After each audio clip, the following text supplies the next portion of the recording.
Hey everyone, welcome to Handing the Shame Back, a show dedicated to survivors of sexual abuse, child sexual abuse, male and female across the world.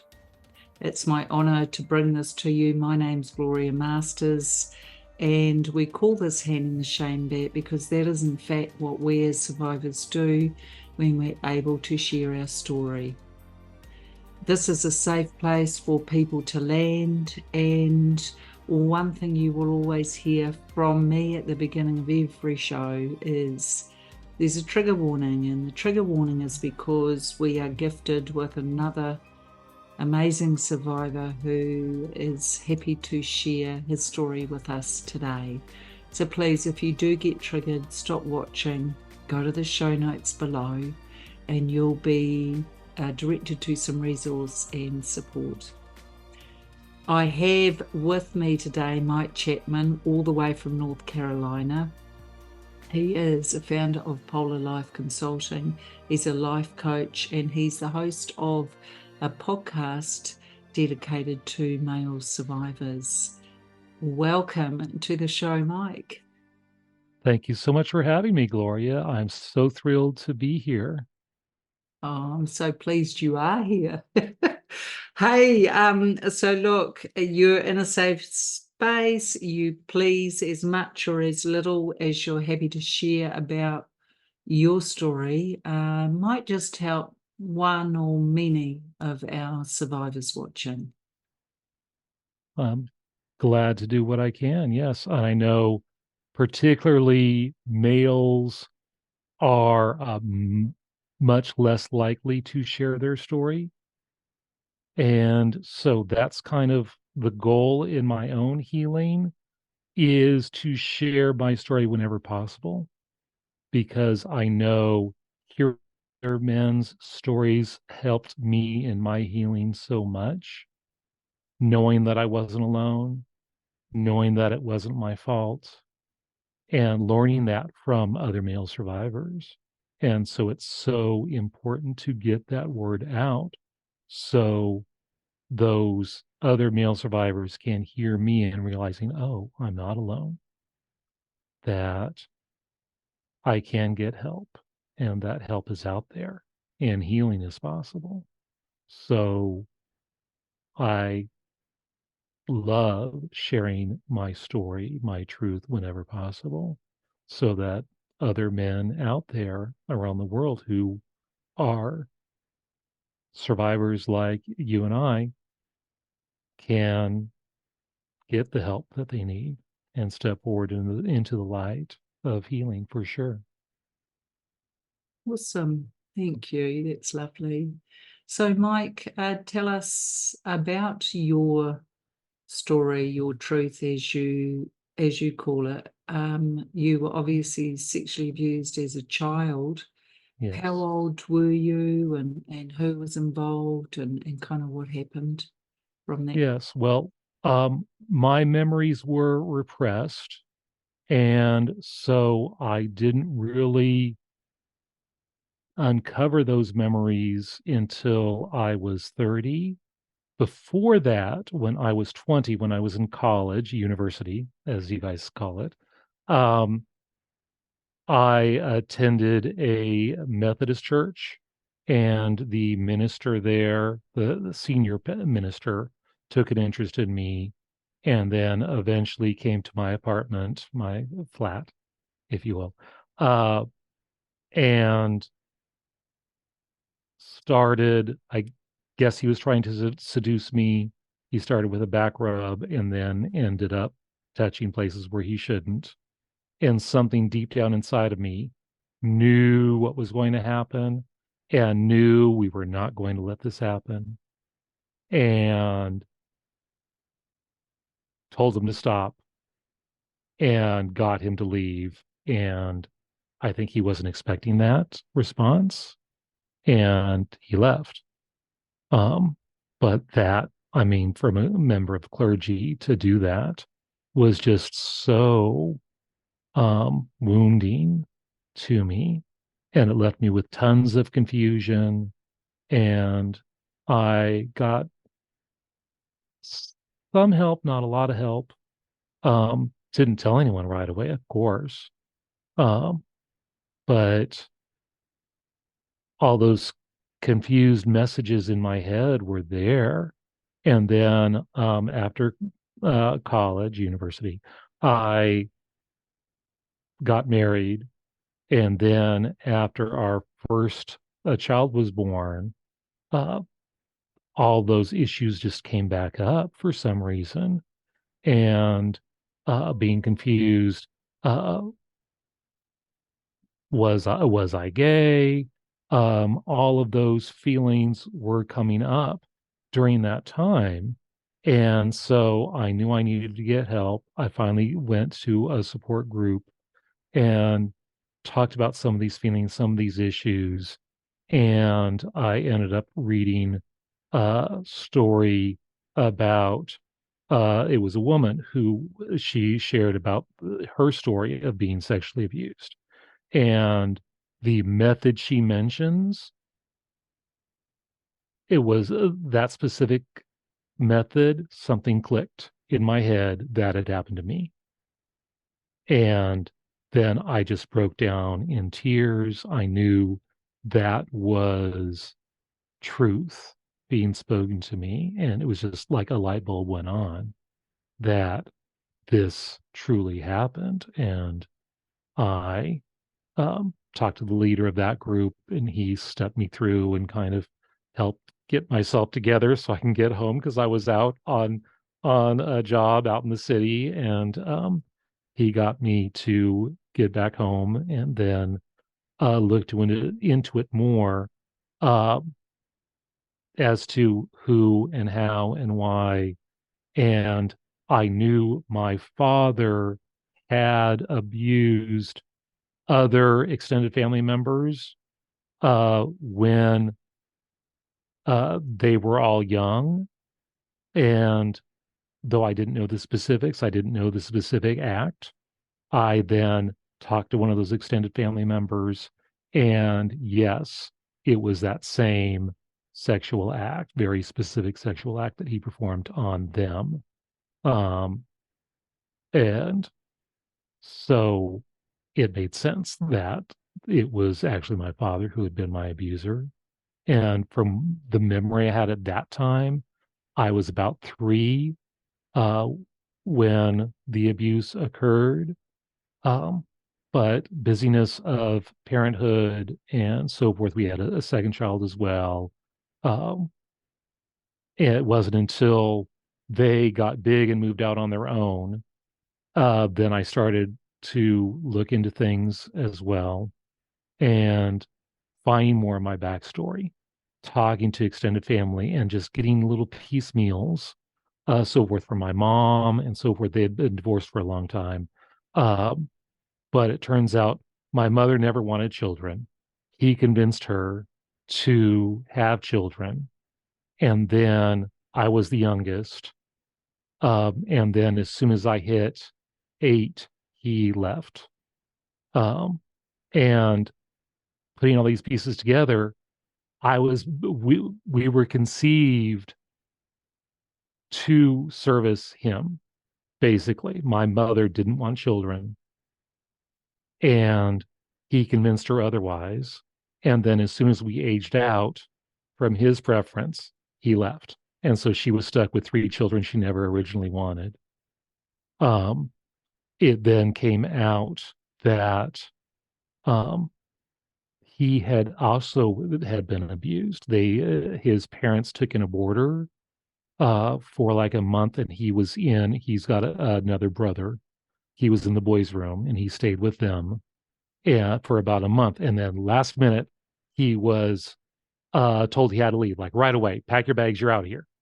And very last minute. And we pieced together being this other extended family member. Yeah, that's probably when it happened. And the abuse started soon after that event. So we're assuming that, yes, this border person had abused my father. Um, and that's when that started. And when I started reopening up all of this and seeing a therapist, PTSD therapist as well by this time. This was now just a few years ago, 2019. I started opening all of this and finding out that I was only abused actually much earlier at about 7 months old. It started when I was an infant and then continued till about age 5. And then he had actually trafficked me to other men to sexual exploitation events from age 5 to age 8. And so, so many things, having worked through all those memories, for all of those, including when he abused me himself, I was sedated for most of that. So recreating that through therapy, all the muscle memories, uh, and as I started dealing with the pain, going through it with the therapist, reliving it, opening that up, that opened myself up to flashbacks and all of that, working through the pain. I heard a quote recently that chase your pain and you'll find your healing. And that was so profound because that's what happened to me. I realized, okay, I couldn't just shove this pain down anymore. I needed to confront it. I needed to deal with it to get it out and get healing. And that's exactly what I did. And I had to work through the pain in order to find the healing. Well, as you're talking, Mike, well, just full credit to you to have become the man you are today. Because, this is just layer upon layer upon layer, Mhm. and the sedation and the intended, the intent with which your father chose to abuse and then traffic you. Right. Yes. I do have a couple of questions. Oh, Your certainly. your mother was aware, was not aware? Not aware at all. She knew about the abuse of the extended family members that had come out at a funeral that we both attended, and we overheard the conversation together and only talked about it briefly after the event. So I know she heard it just like I did. Um, and once I discovered my own abuse, I then approached it to her a couple times to see, okay, remember that happened? What did you ever think about that? With your ex-husband doing all these things when he was younger to these extended family members. And she said she just couldn't wrap her head around it. So whether she knew, she had an inkling, whatever, that was me just putting out, testing the waters, see if she was interested in having a deeper conversation. And she completely closed that door. She was not going to talk about it, had no interest in talking about it. And it never came up. And then she passed away. She passed away about 8, 9 years ago. Um, And your other siblings obviously were used in the same way and abused in the same way. Not that we don't need them. as far as we know, my older sister, she was killed in a murder suicide with her abusive husband. That kind of hints to a whole lot right there. My other sister, she has very few memories of childhood, which also speaks volumes as well. Okay. Um, and she knows my story. I told her my story a few years ago. Was very welcoming. When you tell a family member, you never know what the response was going to be, but she believed me right away. She felt sorry that that had happened to me, but she could not confirm nor deny if that had happened to her. She had no idea. She was not sure. Um, and we And haven't look, really we talked know about it we know since. that the So, yeah, and look, we know that the mind is going to deliver those memories when you are ready. And if you are not yes, ready in this lifetime, then they will not be delivered, and that's all that is. yes, But yes. Mike, the absolute confusion you would have felt, I'm feeling into this with you, around finding out it wasn't just this at 3 years old, it was from infancy, and then again, from the age of 5 being trafficked. I mean, all of that must have just felt like a tsunami of shock. Oh, yes. Though, I mean, it was bit by bit when it started to get discovered, and um, but I was going there. I was the one putting the pieces together, digging down, knowing there was something there, knowing there was huge gaps in my memory, and then digging into it and saying, okay, stuff's going on, and I need to know, and finding that truth and getting to a point where, yes, the truth started coming out. It, And one thing that was very helpful, actually, 2019, what got me started on all of that was a documentary, Leaving Neverland. I don't know if it's available here, but yes, on Michael Jackson and his uh, victims, survivors. And then Oprah Winfrey, she did a 1 hour special after that. So 5 hours of content. And I was able to listen to all that, watch all of that. And then one of the things that Oprah mentioned was malesurvivor.org, which is a online forum for male survivors of abuse. And huge resources now been in existence about 20 years. So thousands upon thousands of men from across the world have gone on there and shared their stories of being survivors. And so it's such a wealth of information. And you can go there, and I did uh, share my story and then talk about, okay, I've got this huge memory gap. I know something happened, but I'm not sure what, but I've got some weird memories, and these are the weird memories I remembered. And then I relayed one weird memory, and one of the guys on there said, I think that was a sexual exploitation event. And then he explained what he meant. It's like, really? And then that's when it hit. I realized, so this didn't come out in therapy, this came out in the forum, that yeah, that was, and they said, yeah, that's you were trafficked. It's like, and trying to understand these terms and learning all of this as I'm uncovering all this. So there's names for this. That stuff happens, just mind blowing. yeah. And yeah, not only it happened to me, and realizing it and sharing my story. And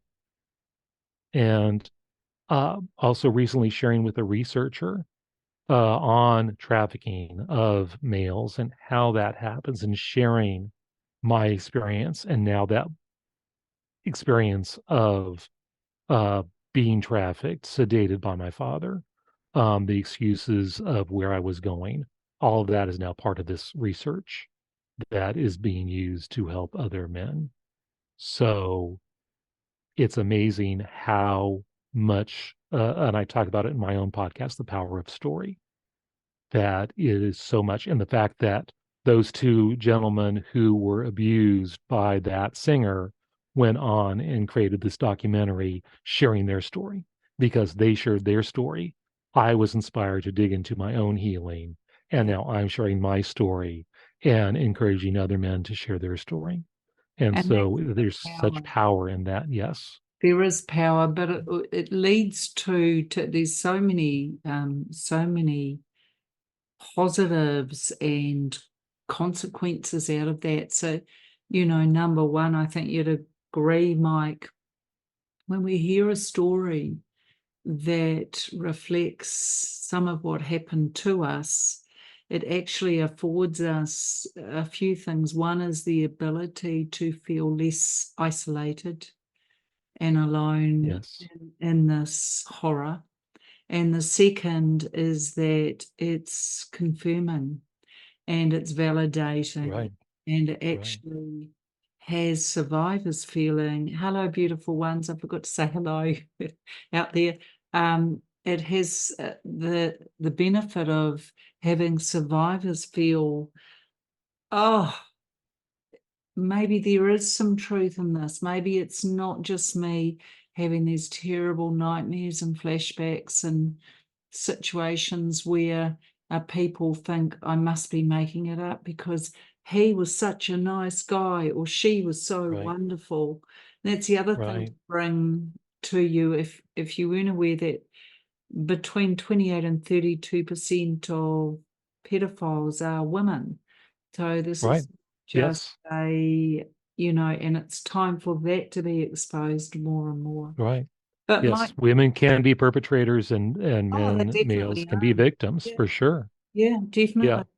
And so, Mike, just as we've got a minute or so left of our part one, did you have, once you had discovered all of this and learned what had happened to you, did you have people around you that were able to believe you and support you? Yes. My wife, for sure, she knew um, right away when I started having all these issues. She had known what happened to me um, from the Methodist minister before we were married. And she knew all the issues that I had regarding that. And then when all the new feelings came after our daughter was born, she was very supportive for that and has stood by me through this whole process. And now we've been married, we'll be 34 years this fall. So still stands by me and is very supportive for sure. And my children know my story now as well. And they're supportive also. Yeah. No, such courage, and thank you so much. Please stay right there, Mike. Hey, fabulous ones, just the power of hearing stories like Mike's affords us some more healing in our own survivor journeys, and I'm just grateful to him. And he said a few things that I think are useful. And for you lovely ones listening and watching, chase your pain and you'll find your healing. And look, how true is that when you consider that as survivors, what we do is do anything to avoid it. And so that might be in the form of overwork, it might be addiction in the form of eating, drugs, alcohol, spending. And so I think that's really powerful, because the quickest way through something is to work with it. So I love that. As usual, we will be back next week with part 2. But in the meantime, I see you, I stand beside you, and I believe you.